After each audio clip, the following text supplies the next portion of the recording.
মানুষের মধ্যে সন্দেহ কাটছে না, কিন্তু আমি নিজেও বিশ্বাস করি নিরপেক্ষ হবে এবং সেই কাজটি ওনারা যেন করেন।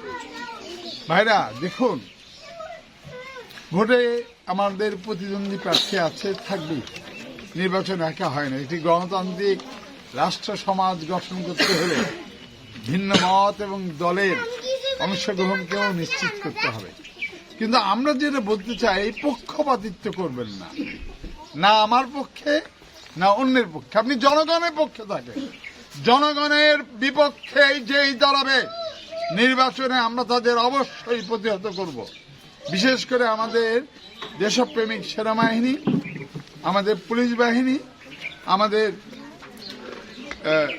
বিডিআরের জওয়ান এবং র্যাবের যারা দায়িত্বশীল আছেন, তারা অবশ্যই আইন শৃঙ্খলা পরিস্থিতিকে নিয়ন্ত্রণে রাখার মধ্যে দিয়ে মানুষের ভোটের ক্ষেত্রে যে উৎসাহ উদ্দীপনা, সেই উৎসাহ উদ্দীপনাকে অবশ্যই অনুপ্রাণিত করবে।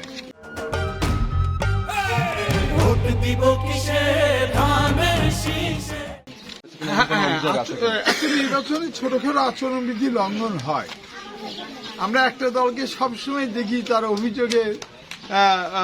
অভিযোগের কাঠগড়ায় দাঁড় করাতে চান। কথায় কথায় তারা দরখাস্ত দেন, তারা আবেদন করেন। একটা ছোট্ট ছোট ঘটনা, আমরা তাদের অজস্র ঘটনা দেখছি যেটা নির্বাচন আচরণবিধিতে পড়ে না। কিন্তু অভিযোগের রাজনীতিতে আমরা বিশ্বাস করি না।